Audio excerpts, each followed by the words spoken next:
Eu son Laura Veiga, son xornalista e divulgadora científica, case sexóloga, e especialiceime en falar de educación menstrual e sexual. A raíz diso, pois, saquei a miña conta de Instagram, pingando.gal, que, bueno, tamén está en Twitter, YouTube, TikTok, pero Instagram é na que máis presenta teño. Foi un pouco de casualidade, o sea, estaba facendo... tiña que escoller un tema para o meu traballo de fin de grau, escollín facer unha reportaxe sobre o negocio que se fai coa menstruación, e a raíz de aí, pois, empecé a ler, logo decidín que quería especializarme en divulgación científica, e me parecía interesante dentro da divulgación científica divulgar sobre eses temas en concreto. Hai moita desinformación no sentido de que a maior parte de nós creo que ignoramos bastantes cousas que son importantes para a nosa saúde non só física, senón en xeral. E logo, aparte, as contas que eu atopaba cando estaba facendo o meu traballo fin de grau, as contas que eu atopaba que sí que tiñan información, me parecía que estaba bastante sesgada, no sentido de que, por exemplo, nunca se incluía as persoas trans, logo, aparte, tiña como... non sei como dicilo, pero, bueno, como un discurso de a menstruación é o mellor que che pasou na vida, o útero é o órgano máis importante que tes no teu corpo, cousas que a mí me parecían como bastante, non sei, bandeira vermella. Como estaba un pouco perdida con respecto a que quería facer, entereime de que na universidade se facía o proxecto mentoring, que che buscan unha persoa que che poda orientar un pouco. Eu tiña un pouco clara a idea de que me gustaría divulgar sobre o tema, aceptáronme no proxecto, entón buscaronme a Leonor Parcero, que ten a, como se chama? A Asociación de Divulgación que hai aquí en Galicia, falando con ela, pois, dábame consellos, explicábame un pouco pois como facía ela as cousas, porque ela tamén se dedica a divulgar, e a raíz de aí, pois, unha vez que finalizou o proxecto, bueno, logo veu a pandemia, e ao contrario de todo o mundo, eu estive traballando durante a pandemia, basicamente o que facía era traballar e dormir porque non me daba vida para máis, entón, despois de que nos sacaran do confinamento foi cando eu lancei o proxecto. Digo o contrario que todo o mundo porque durante a pandemia, como todo o mundo se aburría, mentre estaba confinando era cando lanzaba os seus proxectos, e o meu foi como un pouco tarde. A verdade é moi guai, porque claro, eu empecé como a seguir as contas que eu xa seguía dende a miña conta persoal, relacionadas coa divulgación ou co activismo que a min me gustaban, creo que nin sequera puxera a miña cara nas redes sociais nin nada, simplemente era en plan, vou falar sobre isto en algún momento, o sea, en 2 días, 3, pero era simplemente como ver que acollida ia tendo a conta. Simplemente sen... O sea, sen ter nada posto nin nada subido, como que xente a que eu xa admiraba comezaba a compartilo en plan, non sei que é isto, pero parece que vai ter boa pinta. De forma xeral, calquera persoa que queira aprender máis sobre o seu ciclo menstrual. Pero é certo que logo, cando falo coas persoas individualmente, digamos, me atopo, o sea, como perfis moi diversos, o sea, dende profes, enfermeiras, familias, tamén rapazada entre os 16, 23 anos, que están como vendo que están tendo como problemas coa súa menstruación ou certas irregularidades. Entón, diría que é un público así como moi amplo. Sí que o 90% son mulleres ou persoas que menstruan, e sobre todo son persoas novas. Outro día estive vendo as estadísticas de Instagram. No caso dos homes, son homes O sea, os homes que me seguen teñen entre 25 e 35 anos e as mulleres que me seguen teñen entre 16 e 55 anos. O sea que, o sea, no caso dos homes sí que vexo que está todo máis concentrado, o cal en parte me parece guai porque digo, joder, por lo menos o sea, a xente nova se está actualizando e no caso das mulleres sí que vexo que hai como un interese moito máis xeral. Entre alumnado universitario, sobre todo, o que máis me preguntan é como chegas a especializarte en algo así, o cal me parece como que hai interese, que me parece moi guai porque significa que hai persoas que queren especializarse, divulgar e falar sobre o tema. E logo tamén creo que é unha etapa na que, por exemplo, o ciclo menstrual como que se está acabando de adaptar ou cando a xente máis se empeza a dar conta de que hai certas irregularidades, entón sí que me parece necesario como que se fale diso e que saiban como detectar os síntomas. Por sorte, cada vez falase máis de temas como a endometriose, que tamén adoita ser esta idade na que se comeza a detectar ou a consultar. Entón, está ben que se divulgue sobre isto. O que pasa é que moitas veces non creo que estar sensibilizados sexa suficiente. O sea, creo que sí que cada vez máis nos estamos sensibilizando, pero como que nos quedamos na capa máis superficial. O sea, nos sensibilizamos no sentido de, vale, hai que falar máis sobre a menstruación, hai que falar máis sobre educación sexual, pero entendemos iso como simplemente falar, pois, por exemplo, das fases do ciclo menstrual ou falar de infeccións de transmisión sexual e listo. O sea, non profundizamos máis neses temas, non falamos, por exemplo, e que estou pensando exemplos concretos, pero, por exemplo, agora que se está dando o debate dos baños mixtos e se están facendo baños mixtos, por exemplo, non se poñen contenedores de compresas en todos os baños, senón que os baños que eran antes de mulleres seguen tendo eses contenedores, pero os baños que antes eran de homes e que agora se supón que son mixtos non os teñen. Pero bueno, como falamos das fases do ciclo menstrual, pois xa está. Entón, sí que noto como que hai unha certa sensibilización, pero poucas ganas de profundizar. Que, o sea, a nivel xeral, sí que creo que cada vez hai máis persoas que sí que teñen ganas de profundizar. Creo, ou espero, que pouco a pouco vayan sendo máis. As persoas coas que interactúo nas miñas redes sociais, na miña vida fora do mundo digital, diría que sí, pero justamente creo que agora que entrou en vigor bueno, a lei de saúde reproductiva en xeral, pero como se chama?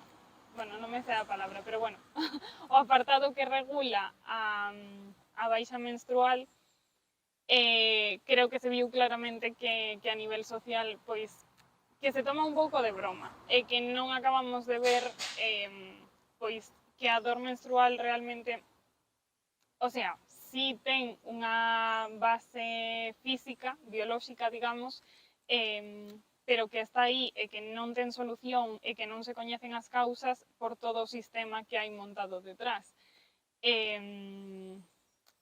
Entón, non creo que a nivel xeral da sociedade se conte isto como unha discriminación.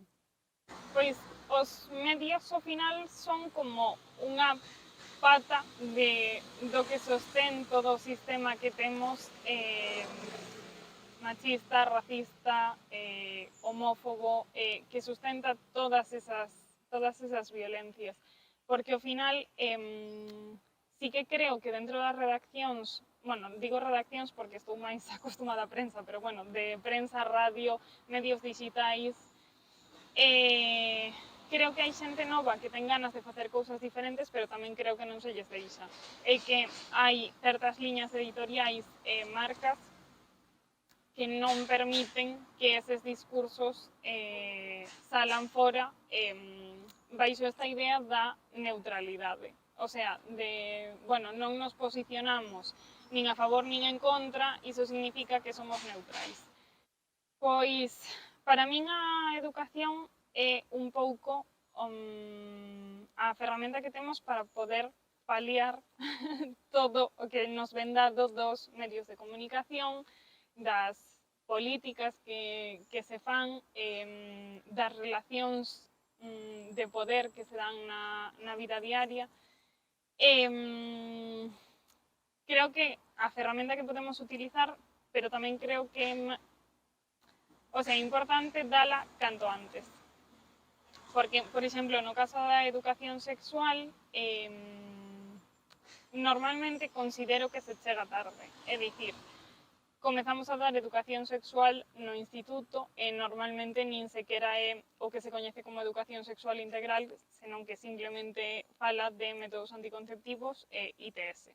En vez de falar de todo o que rodea, pois, por exemplo, os afectos, as relacións de amizade, autoestima, o sea, que vai moito máis alá das relacións sexuais, aínda que tamén as inclúe. De feito, con iso solucionaríamos bastantes problemas de discriminación que comentábamos antes. Pero que pasa que, por exemplo, os programas, bueno, os centros Quérote que ten a Xunta non teñen permitido dar charlas en primaria, só en secundaria. Entón, iso xa é un problema porque, o sea, estaría ben que se empezara antes porque cando estás en infantil, cando estás en primaria, ti xa tes relacións afectivas e a partir de secundaria, cando comezas a ter relacións sexuais, se as chegas a ter. O que non pode ser é que actuemos cando se presenta o problema. É dicir, eu creo que hai que actuar antes. Por exemplo, cando hai moitas persoas que se preocupan moitísimo polo seu corpo, pola súa autoestima, cando lles comeza a chegar a pubertade. Normalmente son persoas que non saben que a pubertade, que cambios van ocorrer. Se ti sabes que cambios vas ter, é moito máis fácil que non esteas preocupado. Pero se ninguén se explica nada e de súpeto atopaste un día con todos estes cambios, non sabes nin de onde veñen, nin que facer, nin se é normal, se non, ninguén te explicou nada, creo que de pouco sirve que cando xa tes toda esa montaña de problemas en riba, que te digan, vale, calma, agora sí que te vamos a explicar as cousas. Non sei se culpa, pero o sea, culpa por falta de información non, pero por exemplo, sí que coñecín algún caso, por exemplo, de mulleres que ninguén lles explicara que era a menstruación e cando tiñan a primeira regra pensaban que como o día anterior se portaran mal, que era como un castigo que estaban recibindo por iso, ou que fixeran algo mal e por iso lles estaba chegando a primeira regra. Entón, sí que creo que o sea, que moitas cousas relacionadas coa falta de información menstrual e sexual van ligadas á culpa, porque ao final tamén é un pouco o que nos transmite a sociedade. Diría que bastante guai, pero como que non chega a ser 100% efectivo. Tiven a sorte, por dicilo así, de que sempre vin charlas en centros guais que xa traballaran eses temas anteriormente. Sobre todo en primaria eran crianzas que tiñan un montón de preguntas, un montón de curiosidade, que lles, o sea, se quedan super fascinadas cando lles contestas e entenden moitas cousas. E por esa parte é maravilloso, porque aparte, iso, como tiven a sorte de estar en centros guais, tampouco había ningún tipo de censura en plan destes temas non podes falar, non podes responder a esta pregunta, evidentemente se responde como adaptado a súa idade e as súas capacidades, pero creo que sempre hai que responder as preguntas. Sí que hai centros que a súa política se basa en non responder esas preguntas. Nunca me tocou en ningún. Entón, claro, eu dicía que non creo que fose completa no sentido de que ao final é un pouco como convencer as persoas que xa están convencidas. Se son centros que xa traballan eses temas, evidentemente, por exemplo, neste caso, tendo unha formación como sexóloga, pois podo ter máis información ou máis ferramentas que unha persoa que fixo magisterio, por exemplo, porque que o sea, non é unha crítica ás persoas que fan magisterio, senón que dende a carreira non se lles explica como tratar estes temas, que tamén me parece bastante preocupante. Que pasa o mesmo, por exemplo, en medicina ou en enfermería, ao final estás tratando con persoas que poden presentar estes problemas e non hai a suficiente información como para que a persoa profesional pois teña a soltura ou a solvencia de saber resolvelas. Logo, aparte, nos centros nos que eu estiven, simplemente traballei coas crianzas. E a mí tamén me parece moi interesante traballar coas familias e co profesorado, porque ao final eu vou un día ou 3 días e listo. Pero as familias e o profesorado son persoas que van a estar coas crianzas constantemente e creo que nin o profesorado nin as familias teñen as ferramentas como para saber responder esas preguntas.